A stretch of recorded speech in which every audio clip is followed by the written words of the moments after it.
আমাদেরকে আজকের এই মহতি মাহফিলে আসার বসার তৌফিক দান করেছেন। দিল থেকে শুকরিয়া আদায় করি, জুড়ে সুরে বলি আলহামদুলিল্লাহ। সময় সংক্ষিপ্ত, কোনো রকম ভূমিকা ছাড়াই আমি আমার সরাসরি আলোচনার মূল প্রতিপাদ্যে প্রবেশ করতে যাচ্ছি। আমি আপনাদের সামনে পবিত্র কালামুল্লাহ শরীফের সূরাতুল মুজাদালার শেষের কয়েকটি আয়াত তিলাওয়াত করেছি। রাসূল করিম সাল্লাল্লাহু আলাইহি ওয়াসাল্লামের হাদিস ভান্ডার থেকে বিশুদ্ধ সনদে বর্ণিত গুরুত্বপূর্ণ একটি লম্বা হাদিস তিলাওয়াত করেছি। আল্লাহ তাআলা যদি তৌফিক দান করেন, তিলাওয়াতকৃত আয়াত এবং পঠিত হাদিস থেকে সংক্ষিপ্ত কিছু আলোচনা আপনাদের সামনে উপস্থাপন করার চেষ্টা করব। বক্তা শ্রোতা সকলেই আলোচনার আগেই দিলকে খালেস করে নেই, নিয়তকে খাঁটি করে নেই, আমলযোগ্য বিষয়গুলোকে আমল করার জন্য পাক্কা নিয়ত করব ইনশাআল্লাহ। সংশোধনের বিষয় আসলে আমরা নিজেদেরকে সংশোধন করে নেওয়ার চেষ্টা করব, ঠিক আছে তো ইনশাআল্লাহ। আল্লাহ রব্বুল আলামিন এই দুনিয়াতে আদম আলাইহিস সালাম থেকে বিশ্ব নবী মুহাম্মদুর রাসূলুল্লাহ সাল্লাল্লাহু আলাইহি ওয়াসাল্লাম পর্যন্ত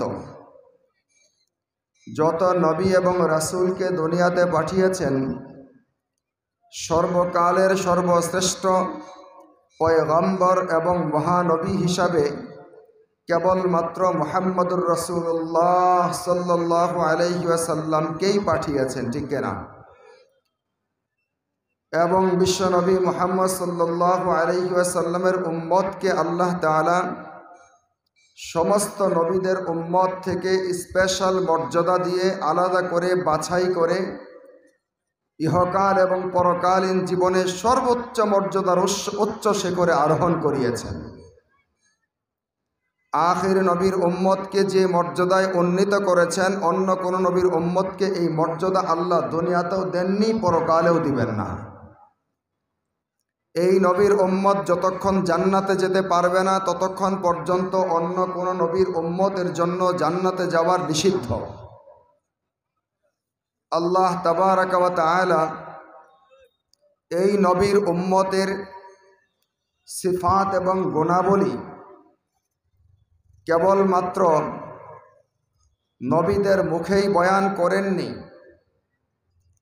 আল্লাহ তাআলা অন্যান্য নবীদের উপরে, রাসূলদের উপরে যেই আসমানি কিতাব নাজিল করেছেন, বিগত দিনে নাজিল হওয়া আসমানি কিতাবের মধ্যে আল্লাহ তাআলা এই উম্মতের প্রশংসা করে আয়াত নাজিল করেছেন। সুবহানাল্লাহ।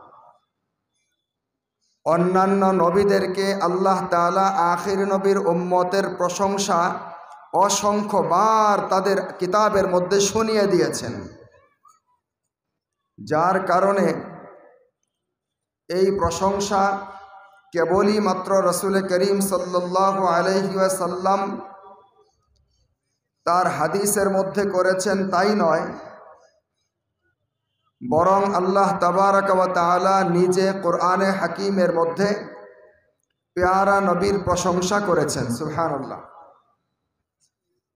এক আয়াতের মধ্যে আল্লাহ তাআলা বলেন, হে নবীজি, আপনি আপনার উম্মতের প্রশংসা কি করবেন?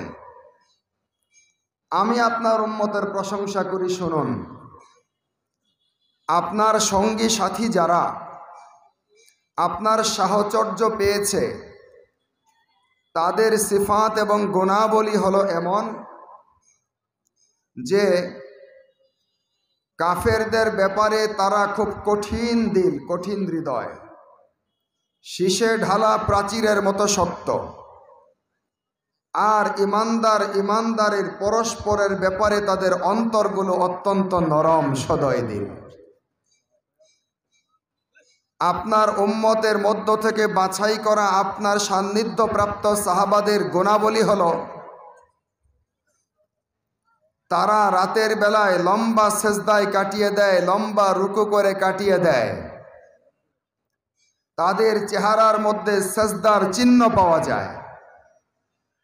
লম্বা লম্বা রুকু সাজদা করে করে তারা আল্লাহ তাআলার ফজল তালাশ করে। এই কথা কেবল আমি আপনাকে শোনাচ্ছি তাই নয়, যালিকা মাসালুহুম ফিত তাওরাতি ওয়া মাসালুহুম ফিল ইনজিল। এই উদাহরণ এবং দৃষ্টান্ত এবং ঘটনাবলী এবং গুণাবলীর কথা আপনার পূর্বে নাজিল করা নবী রাসূলদের উপরে, আপনার পূর্বে নাজিল করা নবী রাসূলদের উপরে আসমানি কিতাবের মধ্যেও শুনিয়েছি, তাওরাতেও শুনিয়েছি, জাবুরেও শুনিয়েছি, ইনজিলেও শুনিয়েছি। সুবহানাল্লাহ।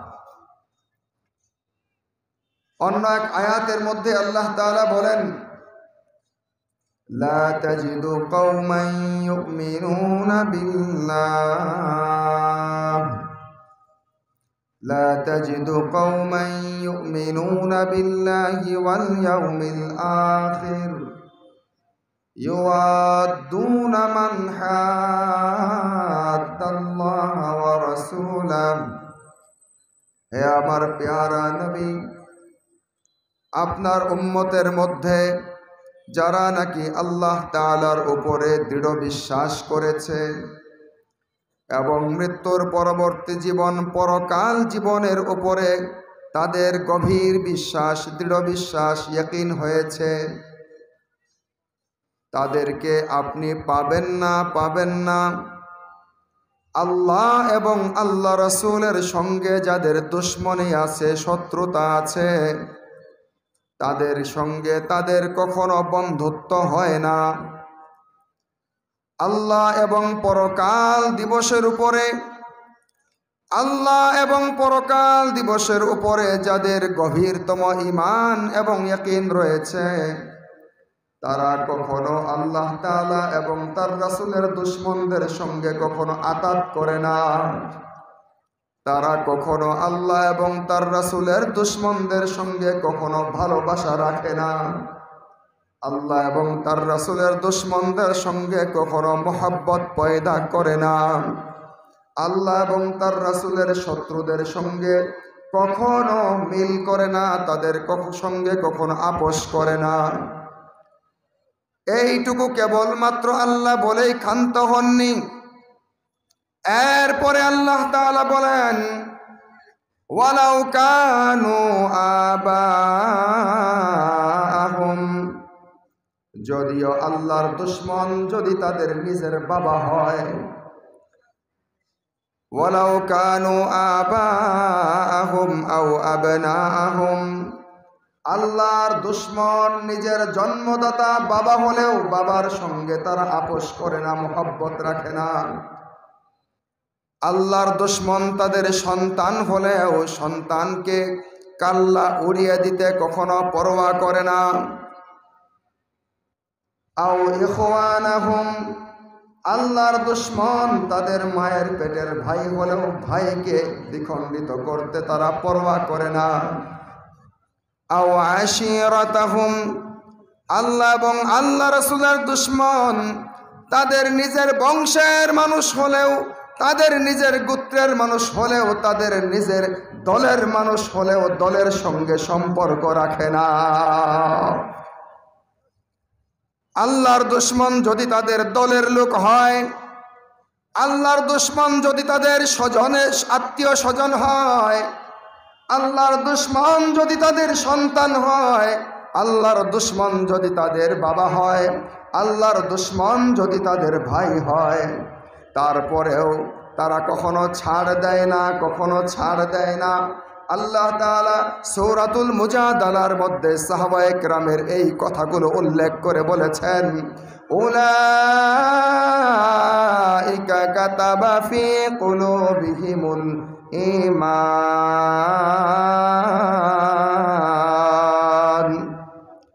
আল্লাহ তাআলা বলেন, তারাই হলো ওই সমস্ত মানুষ যাদের হৃদয়ের মধ্যে আল্লাহ তাআলা ঈমানকে গেঁথে দিয়েছেন, ঈমানকে বদ্ধমূল করে দিয়েছেন।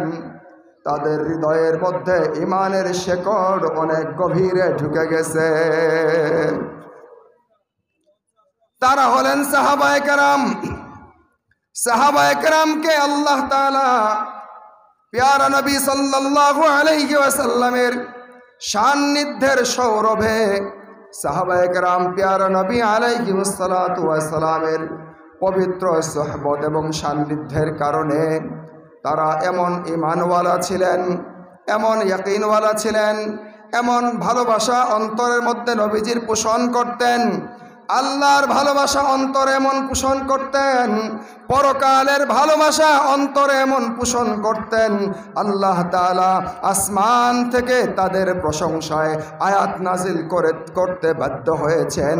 আল্লাহ তাআলা নিজে কোরআনের মধ্যে তাদের প্রশংসা করতে গিয়ে এতটুকু পর্যন্ত বলেছেন, আল্লাহর রাসূলের ব্যাপারে, ইসলামের ব্যাপারে, দ্বীনের ব্যাপারে, শরীয়তের ব্যাপারে, আল্লাহর কালামের ব্যাপারে তারা কোনো দলকে পরোয়া করে না, তারা বাবাকে পরোয়া করে না, তারা সন্তানকে পরোয়া করে না, তারা ভাইকে পরোয়া করে না, তারা নিজের আত্মীয় স্বজন এবং গোষ্ঠীকে পর্যন্ত পরোয়া করে না।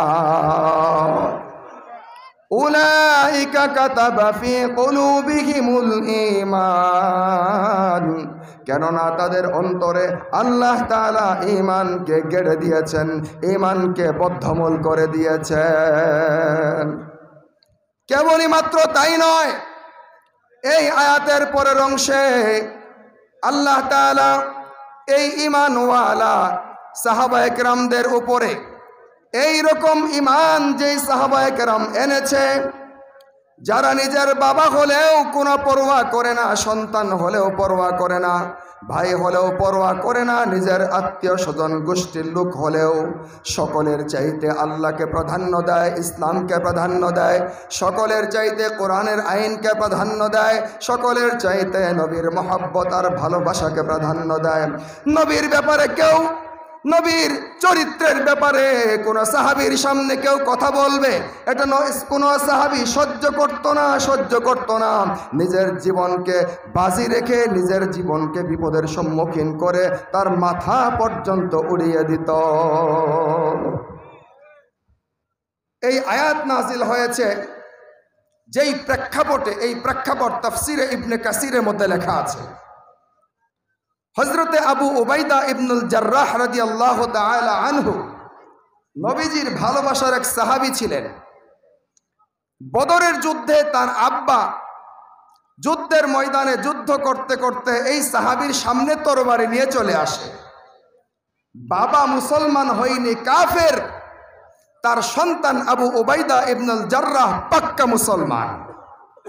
বাবা যখন তরবারি নিয়ে মুসলমানদের বিরুদ্ধে যুদ্ধ করতে করতে যখন সন্তানের সামনে চলে আসে, বাবা দেখে আমার সামনে তরবারি ধরে আছে আমার সন্তান। বাবা তরবারি চালাবে কি চালাবে না পরোয়া করছে, কারণ এ হলো আমার কলিজার টুকরা, আমার ঔরসের সন্তান। এতটুকু পরোয়া করতে করতে সন্তানের চোখের সামনে যখন বাবার চেহারাটা চলে আসছে, বাবা প্রথমে দেখে ফেলেছে, প্রথমে সন্তান দেখতে পারেনি। কেবলই মাত্র যখন বাবার চেহারাটা আবু উবাইদা ইবনুল জাররাহ দেখে ফেলেছে, আর দেরি করেনি, বিদ্যুতের গতিতে এগিয়ে গিয়ে তরবারি চালিয়ে বাবার মাথাটা ধর থেকে আলাদা করে ফেলে দিয়েছে। হযরত মুসআব ইবনে উমাইর রাদিয়াল্লাহু তাআলা আনহু এই বদরের যুদ্ধে বিশ্বনবীর সাহাবী জিহাদের ময়দানে এগিয়ে গেলেন। হঠাৎ করে দেখলেন তার সামনে উবাইদ ইবনে আমের, তার কলিজার টুকরা, মায়ের পেটের ভাই, তার বিরুদ্ধে দাঁড়িয়ে গেছে কাফেরদের পক্ষে। বিন্দু পরিমাণ দেরি করার সুযোগ নাই, তরবারি চালিয়ে ভাইকে দ্বিখণ্ডিত করে ফেললেন।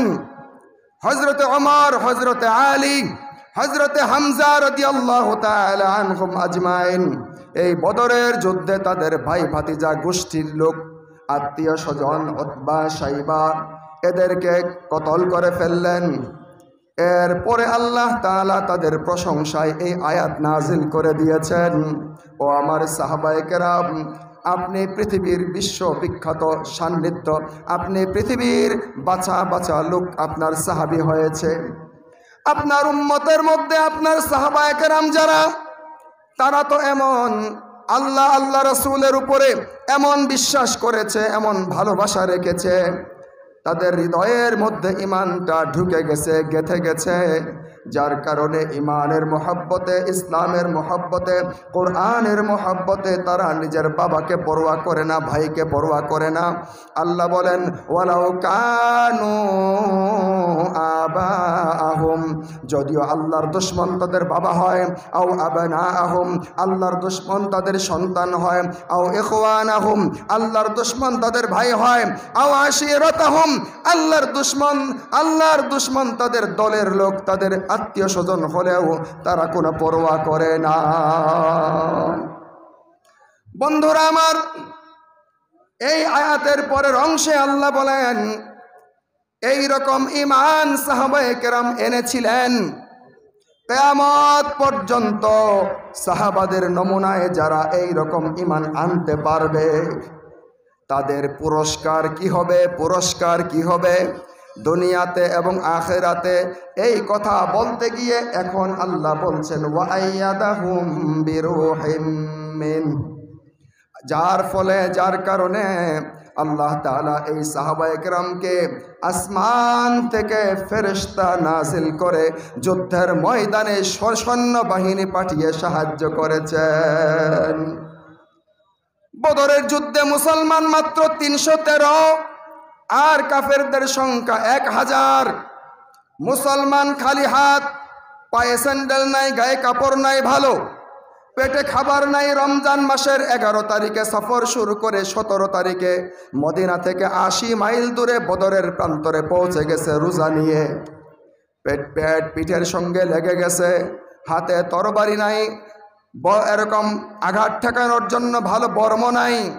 এই অবস্থায় মুসলমান যখন বদরের ময়দানে দাঁড়িয়ে গেছে, আর ওদিকে কাফের সকলেই অস্ত্রে শস্ত্রে সজ্জিত, সকলেই বর্ম পরিহিত, সকলেই উট বা ঘোড়ার পিঠে সওয়ার, এরকম অস্ত্রের ঝনঝনানি শোনা যায়। দুই দিক থেকে, একদিকে মুসলমানদের সেনাবাহিনী দাঁড়িয়ে গেছে, অন্যদিকে কাফেরদের 1000 সৈন্যবাহিনী দাঁড়িয়ে গেছে। প্যারা নবী ঝুপড়ির মধ্যে গিয়ে দাঁড়িয়ে গেলেন, আল্লাহর কাছে হাত তুলে দোয়া করছেন, ওগো আল্লাহ, যেই কয়টা মানুষকে দাওয়াত দিয়ে মুসলমান বানিয়েছিলাম এই কয়টা মানুষ আপনার আজ বদরের প্রান্তরে হাজির হয়ে গেছে। আজকে যদি এই লোকগুলো পরাজিত হয়ে যায়, এরপর থেকে আপনার নাম নেওয়ার মতো পৃথিবীর জমিনে আর কেউ বাকি থাকবে না। ও আল্লাহ, আজ আপনার সাহায্য প্রার্থী, আপনার সাহায্য নাজিল করুন। আবু বকর রাদিয়াল্লাহু আনহু বলেন, নবী দোয়া করছেন, হাত এত পরিমাণ উপরে উঠিয়েছেন, চাদর মুবারক শরীর থেকে পড়ে গেল। আমি পিছন থেকে গিয়ে নবীকে জড়িয়ে ধরলাম আর বললাম, প্যারা নবী, হয়েছে, যথেষ্ট হয়েছে। আল্লাহ আপনাকে লজ্জিত করবেন না, অপমানিত করবেন না, দুঃখিত করবেন না। থামুন। এমন অবস্থায় আল্লাহ তাআলা আসমান থেকে ফেরেশতা নাজিল করলেন। 1000 2000 নয়, 5000 ফেরেশতা নাজিল করে দিলেন। 5000 ফেরেশতা নাজিল করে আল্লাহ তাআলা। আরো মজার বিষয় হলো, ফেরেশতারা তো কোনোদিন যুদ্ধ করে নাই, কাফেরদেরকে কোথায় মারতে হয় তাও জানে না। কারণ কাফেররা মাথায় হেলমেট পরা, লোহার হেলমেট পরা, সারা শরীরে বর্ম পরা। কাফের এসেছে, যুদ্ধ লেগে গেল, যুদ্ধ করছে, টাস টাস করে শব্দ হয়, একটা কাফেরও মরে না। আল্লাহ তাআলা আসমান থেকে ফেরেশতাদের উপরে আয়াত নাজিল করে দিলেন, ও ফেরেশতারা, আমি হলাম কমান্ডার, আমি হলাম সেনাবাহিনী প্রধান, আসমান থেকে তোমাদের প্রশিক্ষণ দিচ্ছি কেমনে মারতে হয় শুনো। ফাদরিবু ফাওকাল আনাকি ওয়াদরিবু মিনহুম কুল্লা বানান। আল্লাহ বলেন, এমনে মারলে মরবে না, তোমরা এক একটা কাফের ধরবে আর ঘাড়ের মধ্যে মারবে, আর প্রত্যেকটা হাড়ের জোড়ায় জোড়ায় মারবে।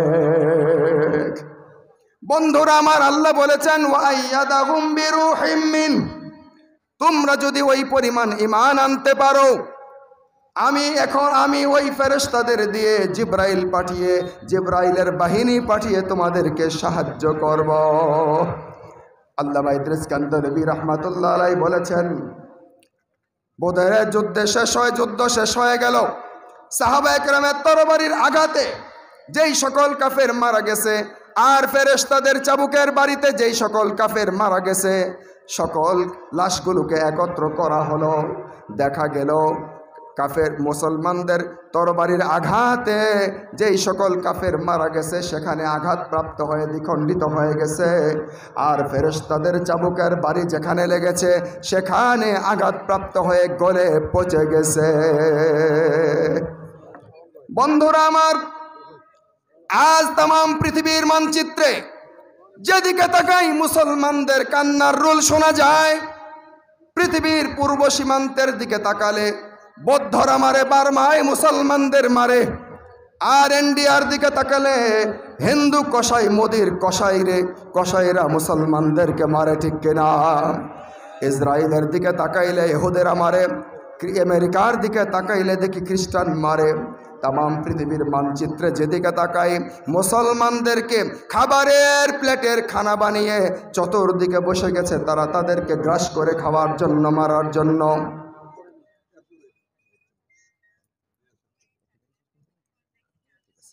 জি, হযরত চলে এসেছেন। আল্লাহ তাবারাকা ওয়া তাআলা যে কথাগুলো বললাম শুনলাম সকলকে আমল করার তৌফিক দান করুন, বলেন আমিন। ওয়া আখিরু দাওয়ানা আনিল হামদুলিল্লাহি রাব্বিল আলামিন। আসসালামু আলাইকুম ওয়া রাহমাতুল্লাহি ওয়া বারাকাতুহু।